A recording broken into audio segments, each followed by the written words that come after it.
नमस्कार दोस्तों, मैं हूं आपके साथ अनुज श्रीवास्तव और ग्राउंड पर इस वक्त हम लोग मौजूद हैं। इससे पहले आपने देखा होगा पश्चिमी उत्तर प्रदेश में दादरी में हम लोग मौजूद थे, जहां पर अखिलेश यादव की बड़ी जनसभा थी। और अब 14 अप्रैल है तो हम लोग अंबेडकर पार्क में हैं, लखनऊ के गोमती नगर में।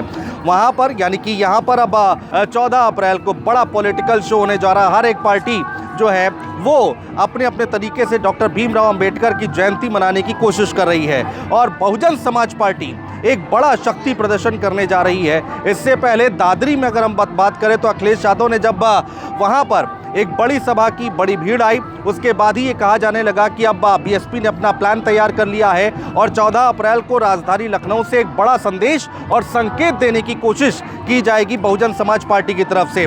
तो आज हम बात करेंगे बहुजन समाज पार्टी की कि 14 अप्रैल को क्या कुछ होने जा रहा है। हम बात करेंगे समाजवादी पार्टी की कि किस तरीके से अब डॉक्टर भीमराव अंबेडकर की जयंती अखिलेश यादव मनाने जा रहे हैं और भारतीय जनता पार्टी की क्या स्ट्रेटेजी है। तो इन तमाम पार्टियों की हम बात करेंगे और आखिर क्यों दलित वोटर जो है वो इतना महत्वपूर्ण है, इतना इम्पोर्टेंट है उत्तर प्रदेश की राजनीति में। 2027 का चुनाव हमारे सामने है और इससे ठीक पहले 14 अप्रैल आ गई है। तो 14 अप्रैल को शक्ति प्रदर्शन करने की कोशिश की जा रही है। तो सबसे पहले बात करते हैं बहुजन समाज पार्टी की। दोस्तों, बहुजन समाज पार्टी यानी कि मायावती अंबेडकर पार्क से बड़ा संदेश देने की कोशिश कर रही है। जैसा कि हमने पहले भी बताया, सुबह 8 बजे से ही यहाँ पर भीड़ आनी शुरू हो जाएगी। हालांकि 8 बजे से पहले ही अभी जब हम लोग यहाँ पर हैं, जब सड़कों पर घूम रहे थे, तो अभी से यानी कि एक दिन पहले 13 अप्रैल की रात में ही यहाँ पर अच्छी खासी भीड़ देखने को मिल रही है। पहले मायावती अपने मॉल एवेन्यू वाले आवास पर माल्यार्पण करेंगी, फूल अर्पित करेंगी बाबा साहब की मूर्ति पर। उसके बाद एक संदेश जारी किया जाएगा कार्यकर्ताओं के लिए और उसके बाद यहाँ पर भी काफ़ी बड़े नेता, जो तमाम नेता हैं बहुजन समाज पार्टी के, वो यहाँ पर मौजूद होंगे और यहाँ से एक बड़ा संदेश और संकेत देने की कोशिश की जाएगी।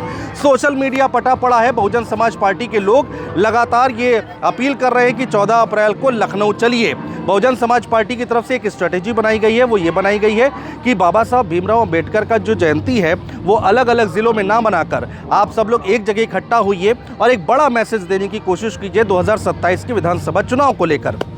तो ये बहुजन समाज पार्टी के लिए जो रणनीति है वो हम आपको बताने की कोशिश कर रहे हैं। दरअसल दोस्तों, 21 से 22% दलित मतदाता है और दलित मतदाता में भी आधे से ज़्यादा जो हैं वो जाटव दलित हैं, जिस जाति से मायावती भी आती हैं। और जो जनाधार, जो वोट बैंक खिसक रहा है, उसी को वापस पाने की एक बहुत बड़ी चुनौती है बीएसपी के पास। तो ये जो जनसभा की जा रही है, जो कार्यक्रम किया जा रहा है, इसको रैली नाम नहीं दिया गया है।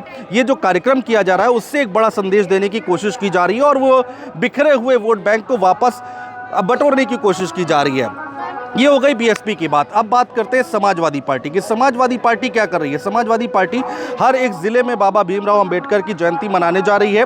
आपने देखा होगा, अब जब भी रैली होती है समाजवादी पार्टी की या फिर कांग्रेस पार्टी की, तो जय भीम के नारे लगते हैं।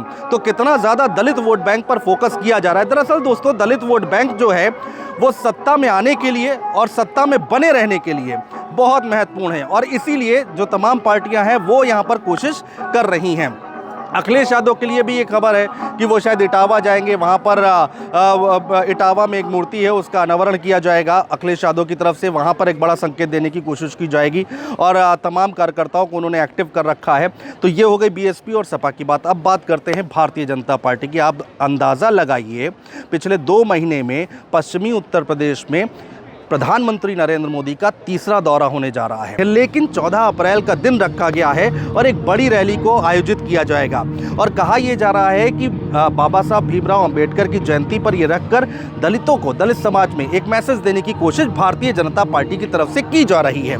तो अब आप समझिए कि कितना महत्वपूर्ण है ये वोट बैंक। इसके साथ ही साथ भारतीय जनता पार्टी के जो अंदर खेमे से खबर आ रही है वो ये आ रही है दोस्तों कि दिल्ली से ये कहा गया है कि बाबा साहब अंबेडकर, संविधान, आरक्षण, दलित समाज, इन पर थोड़ा सा कम बोलिए आप, क्योंकि हमने देखा है 2024 के लोकसभा चुनाव में अयोध्या में क्या हुआ था। उनके जो सांसद प्रत्याशी थे उन्होंने बयान दिया और उसके बाद भारी नुकसान उठाना पड़ गया।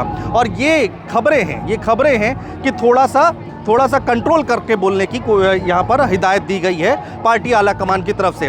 खैर, ये तीनों पार्टियों का समीकरण हमने आपको समझाने और बताने की कोशिश की है कि हर एक पार्टी जो है वो इस समाज पर, इस वोट बैंक पर नज़र गड़ाए हुए है। देखना होगा कि 27 के चुनाव के बाद ये वोट बैंक किसकी तरफ शिफ्ट होता है और किसकी सरकार बनती है। बहुत महत्वपूर्ण है देखना दोस्तों। बहुत शुक्रिया।